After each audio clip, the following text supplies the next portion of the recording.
Hi, magandang gabi po sa inyong lahat. Parang nagustuhan ko pa pong magbigay ng isang reading of the day sa inyo, no? Kanina po kasi parang medyo nahilo ko, pero ngayon parang okay na po ako, kaya gusto ko pong magbigay ng isang reading sa inyo.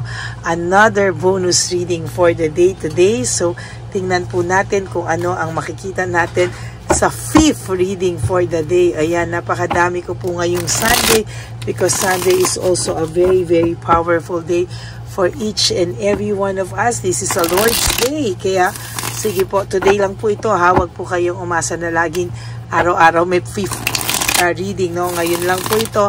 At talagang ako po ay ginanahan lang po talaga na kaya ko pa po kasi, no? Basta naman kaya, no? Pero hindi po ito everyday, no? Ngayon lang po ito, so take advantage nyo po, panoorin nyo po sana ang 5th reading for the day today or ang bonus reading natin ngayong gabi, no? Pangalawang bonus reading po ito, another bonus reading for each and every one of you, no? So, simulan po natin, no? Binabalasa ko lang po muna, no?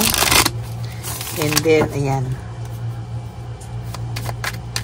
Gusto ko lang pong balasahin mabuti itong bonus reading of the day natin ngayong araw na ito.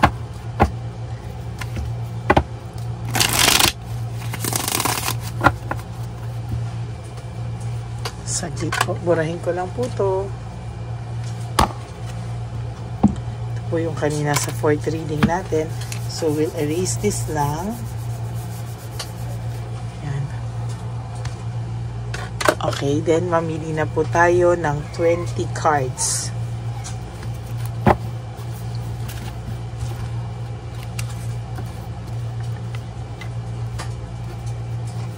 One, 2, 3, 4, 5, 6, 7, 8, 9, and 10. So another 10 cards again. 1, 2, 3, 4, 5, 6, 7, ay sorry po, 8,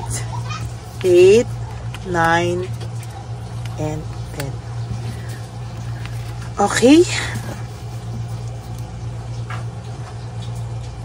Okay, ngayon po ay atin pong pagsamahin at muli po ay huwag nyo po skip to ha, kasi dito po ako kumukuha ng energy sa inyong lahat, and please no skipping of ads. Huwag nyo pong skip ang ads at huwag nyo pong skip ang video from start to finish. I-open ko lang po ang ating kandila, no, para po ayan.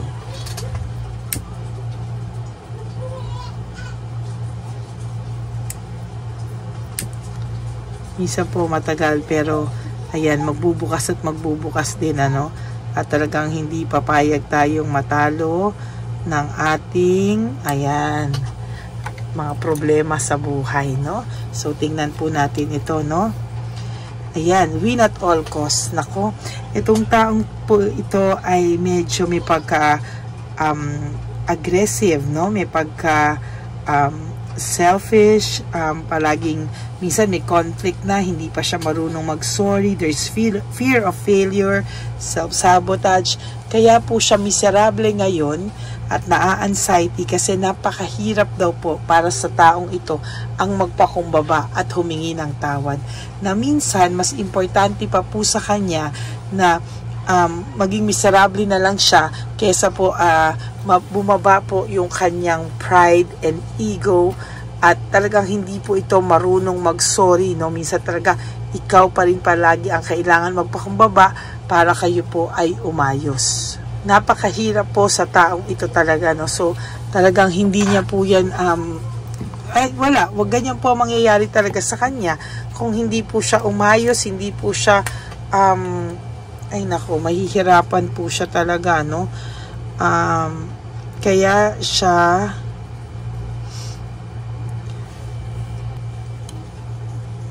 miserable ay napakahirap para sa kanya. Napakahirap para sa kanya ang magpakumbaba.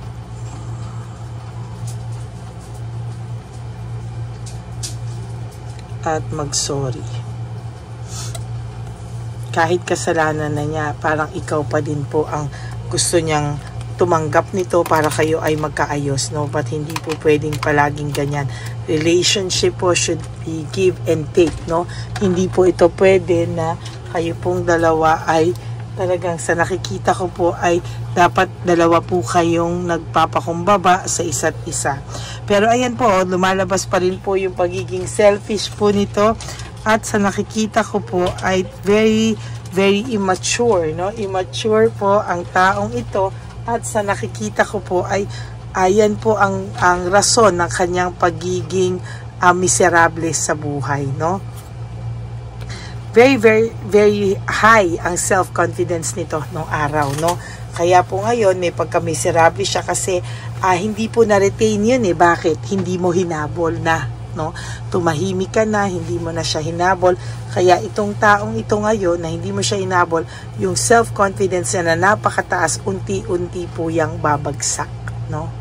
Unti-unti po yang mawawala na parang bula, no?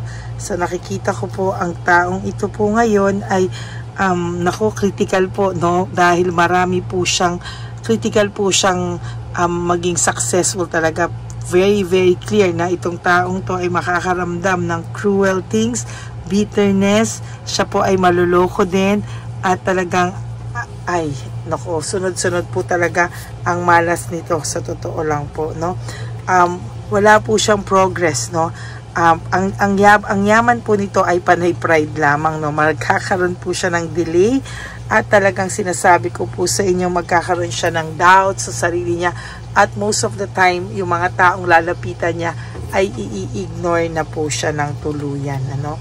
So nakikita ko din po dito, panay disaster din po ang kakaharapin niya sa susunod na mga panahon. Chaos, weakness, and lack of clarity. Meaning, hindi niya po alam kung ano ang mangyayari pa sa kanya sa mga susunod niyang sa mga susunod na pangyayari sa kanyang buhay, no? And magkakaroon po siya ng maraming setbacks, bad fate, no, danger, talagang wanting rewards pero with no result at all. Hindi po siya magkakaroon ng resulta, no? Ang lahat po ng pinapakita niya sa iyo ay superficial, kahit po ito ay depressed na, ang daming bad news, unstable, pero ang pinapakita niya pa rin po sa mga tao sa paligid niya ay siya ay okay na okay lang sa kanyang buhay, no? Ayan ang sinasabi ko. O, tingnan niyo po, ayan, no? There's greed, no? Nadala po ito sa pagiging materialistic, pero ngayon po ay unti-unti niya pong nare-realize na money is the root of all evil, no? Na nagkaganyan-ganyan po siya dahil sa paghahangad ng more than sa kung ano mang meron siya, ano man ang meron kayo. Kaya ngayon kayo ay nagkagulo-gulo, at ang buhay niya po o ang mundo niya po ay naging failure, no? Naging imperfection. Hindi po, dati po kasi almost okay naman po siya. Ngayon, lack of fulfillment, and marami po siyang unfinished na business, na pangarap, no? May emptiness, grief for missed opportunity, no? Ang dami niya po ngayong ganyang ganap sa buhay niya, na tipong siya po mismo ay nalulungkot bakit po nangyayari ang mga bagay na yan ngayon sa kanya na hindi niya po inakalang mangyayari sa kanya. Ayan, sorry po, uminom ako tubig. Ayan, the Empress, no? Ikaw po ay makakaramdam sooner or later ng pleasure sa buhay, happiness sa buhay, and success, no? Nagdi-develop po unti-unti yung success mo sa buhay na hindi niya po matatanggap. Sa totoo lang po, ito po ay ini-stock niya, no? Tinitingnan niya po palagi. Kaya lang po, for some of you, ay inyo pong nilock ang profile nyo, or talagang nagtago na lang po kayo sa ibang Facebook account na hindi niya po talaga kayo mahanap, no? At talagang ito po ay gigil na gigil at very disorganized po siya sa buhay niya ngayon, ano? Talagang itong taong pong to ay nakakaramdam ng ang dami niyang problema, overwhelmed po siya, and very disorganized po siya sa buhay na meron po siya sa ngayon, ano? Ang taong pong ito ay nakakaramdam ng arrogante po kasi ito dati, no? So nagkakaroon po siya ng delays sa lahat ng kanyang mga ginagawa. Disorganized, talagang very magulo po ang buhay nito. Kumbaga, ang buhay nito is really in a mess right now, no? Talaga pong ang taong ito ay talagang gulong-gulo po siya. Ano nangyari? Bigla po sa isang iglap, nagbago ang takbo ng buhay niya, no? Ayan po, para po siyang talagang naging careless daw po siya, no? At bawat sabihin sa kanya ng tao, defensive po agad siya, no? Yan po ang nakikita ko, very, very defensive siya. At sasabihin ko po sa iyo talaga na very unsuccessful po ang taong ito sa buhay, no? Defeat, no? Pagkatalo, no? A loss at the last minute. Akala niya po nung una ay panalong-panalo siya sa ginawa niya sa iyo. Pero ngayon nakakaramdam po siya ng negativity, confusion, at pagkatalo. Unsuccessful, mali ang ginawa niya sa iyo, no? Ngayon niya nare-realize na mali lahat ng ginawa niya sa iyo. Siya po ang gumawa niyan sa sarili niya. Self-entrapment, self-victimization. Siya po ang nagtalo sa sarili niya, no? Siya po ang gumawa ng mga bagay na ikaka-overwhelm niya, ikakatalo niya, at siya po ang nagbiktima sa sarili niya, no? So nakikita ko po ang taong ito ay maraming false accusation na ginawa sa iyo, at marami po siyang dishonesty, no? Panay kasinungalingan po na talagang nung una po ay hirap na hirap kang tanggapin dahil hindi po ganon ang pagkakilala mo sa kanya. Marami po siyang inaksayang samahan nyo, no? Talaga pong itong taong to ay distracted sa mga oras ngayon, no? At ina-isolate niya po yung sarili niya. Bakit niya ina-isolate? Kasi ang pakiramdam po ng taong ito, siya po ay may akala niya po ay kakampi niya lahat ng tao. Akala niya po lahat ay naaayon sa kanya, no, sa mga reasons niya. Akala niya po lahat ay naniwala, no, at talagang nakuha niya po yung simpatsya ng bawat tao. Pero alam niyo po ba sa nangyayari ngayon, sa nakikita po sa kanya ng tao, siya po ay may matinding pag-iwas na nagaganap sa mga tao, kasi po siya po ay nakakaramdam ng matinding lungkot. Bakit daw po siya nakakaramdam na may mga sumasaksak o nagbe-betray sa kanya behind his or her back, no? Ang taong pong ito ay masasabi ko po sa inyo na makakaramdam po siya ng sobrang lungkot, sobrang dagok sa mga susunod niyang buhay, susunod na araw ng kanyang buhay, ano? At minsan po tulad ng kandila, dapat din po gumive up na siya pag alam niyang talo na siya, no? Minsan po kasi mayabang po talaga yung person yun, no? Talagang ayaw magpatalo, no? By hook or by crook, talagang lalaban, magmamalaki. Pero no, sa nakikita ko po sa kanya, patuloy naman po siyang matatalo at matatalo sa susunod na mga panahon sa buhay niya po, no? There is a lot of stressful events na mangyayari po sa buhay niya, at sa nakikita ko po ay hindi po siya basta-basta makakatayo just like that, no? Ang tao pong ito ay makakaramdam ng matinding dagok sa kanyang buhay, at sa nakikita ko po, ito po ay hindi niya po matatanggap sa mga susunod na panahon, no? Kasi alam mo po, itong taong to medyo may kayabangan, no? May kayabangan, maraming kayabangan, at talagang sa nakikita ko po ay sobrang yabang niya po, no? Siya rin po ang nagtamasa ng kanyang kayabangan. Siya rin po ang nakaramdam ng matinding suffering sa ngayon, at talagang hindi niya po maalis sa isipan niya kung ano po ang nangyari, at bigla na lang sa isang iglap nagbago ang lahat sa buhay niya. Lahat ng confidence level niya, lahat ng akala niyang panalo siya ay napunta po sa pagkatalo, no? So ang reason po bakit siya talaga miserable ngayon ay napakahirap para kasi sa kanya ang magpakumbaba at mag-sorry kahit alam na po niya na ito po ay kanyang kasalanan, no? So yan po ang inyong last, promise na po, last and bonus reading for today. I hope na masaya kayo, nakapagbigay ako ng 5 readings, pero sana naman po panoorin nyo po yan from 1st, 2nd, 3rd, 4th, and 5th reading of the day para naman po yung akin pong effort ay ma-appreciate nyo at na-appreciate nyo, okay? Maraming salamat po sa inyong lahat. And for those of you who would like to have a private reading with me, you can message me po at Lady Lee Elena. That's LADYLY Elena. Nasa dulo po yan ng ating video. Diyan nyo po ako makukontak. That's my only official and legit FB account. Maraming salamat po sa inyong lahat. And sa lahat din po ng aking mga ever loyal, solid, and faithful na Lady Elena family, mag-ingat po kayo mag-ingat po kayo sa ating fake na Lady Elena na kung saan siya po ay marami ng accounts ngayon, hindi lang Lady Elena, no? Marami na po siyang accounts, meron siyang isa siyang doktor, meron siyang isa siyang ewan ko kung ano po ang kanyang mga no? So sana po ngayon ay ma-realize nyo po na kung ito po ay scam o ito po ba ako talaga, no? So kung ganun talaga, kayo po ay pwedeng mag-message sa akin kung kayo po ay talagang gusto niyo magpa-reading. Ayan, okay? Maraming salamat po sa inyong lahat. And kung nagustuhan niyo din po ito, can you give me a like and comment down below and click the bell para po lagi kayong updated sa ating mga readings, no? And please subscribe din po sa ating please subscribe and click the bell po para po kayo ay updated sa ating mga latest videos.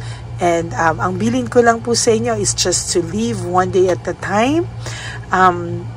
You do 3 things that will make you happy for the day. Prioritize yourself, forgive yourself, enjoy and be grateful because life is too short. Kaya po mahalin natin ang ating sarili because self-love is still the best love of all. And of course, no, life is short. Don't make it shorter by stressing yourself from all the heartbreaks na binigay sa inyo ng kahapon. Just surrender everything to the divine universe and just let go and let God write your life and love story. I will be back for another set of reading. Wag po kayong mapapagod, no? Ako po ay magbabalik at wag po kayong mapapagod mag-antay sa aking reading style. Nangangako po ako sa inyo na palagi ko po kayong bibigyan ng reading of the day. Okay, good night po and maraming salamat po sa inyong lahat. Okay, update po, may nagpanggap pong subscriber natin na siya po ay magpapahula sa fake na Lady Elena, kaya ayan, hinihingan po siya na $80 at ang cell po niya ay nabigay at nakuha. Ang pangalan niya po sa cell ay Julian Albert, no? Siya po ay may cell account din, kaya mag-iingat po kayo. Ayan po, no, kung sino man po yung scammer na Julian Albert na yan, no, i-insensuhan po natin yan para siya po ay makonsensya. Kung wala man po siyang konsensya, at least po bumalik sa kanya lahat po ng kanyang ginagawa at maling-mali po yan, ano. Basahin niyo po lahat yan, makikita niyo po, ayan po ang cell number niya at Julian Albert na yan, ano, para po talagang ma-report din po natin yan na siya ay gumagamit ng cell account na Julian Albert. Mag-ingat po kayo, ayan po yung number niya, ayan po yung pangalan niya. Huwag po kayong magpauto. Nakita nyo naman po, no, napakalayo po ng pangalan ko sa pangalan ng pinagsesendan nyo po ng account o ng pera. Kaya mag-ingat po kayo at beware sa scammer na to. At talagang ayan po, pinost ko po ang kanyang pangalan dito para maging babala po sa inyong lahat. Maraming salamat po. At mag-ingat po kayo, pakireport po ang page na yan, ang messenger niya na Lady Elena. Maraming salamat po and God bless you all. Ayan, sa susunod po makikita niyo yung account niya na i-report niyo. Salamat po na marami. Magandang gabi po ulit sa inyong lahat. Ako po ay muling nagpapaalala sa inyo na mayroon pong lumalabas sa FB at Messenger account na fake account po, no, nang hihingi po ng $25 through PayPal at hindi po yan totoo. Huwag po kayong maniwala dyan. At pag sinabi mo po na gusto ko pong marinig ang boses nyo or makita kayo, ang sasabihin po ay magbibigay kami ng link. Buksan mo yan at pagkatapos ay makikita mo ako. Huwag po kayong maniniwala dahil yan po ay hindi totoo. Yan po ay isang malaking scam na pag binuksan nyo po ay mahahack po lahat-lahat sa inyo. Mahahack po ang inyong mga personal details. Lahat po, lahat ay mahahack. Ako po ay nalulungkot na ito po ay nangyari, ngunit sa talagang may mga tao pong masasama at may mga tao po talagang hindi makatiis na hindi gumawa ng masama sa ibang tao. Pero maging aware po sana kayo, tulungan nyo po ako, i-report po natin yung fake na yan at sa FB para siya po ay mawala na at wala na po siyang mabiktima pa, no? Nandyan po lahat ng details at maraming salamat po sa inyong lahat. Maraming salamat po sa inyong lahat at mag-iingat po kayo.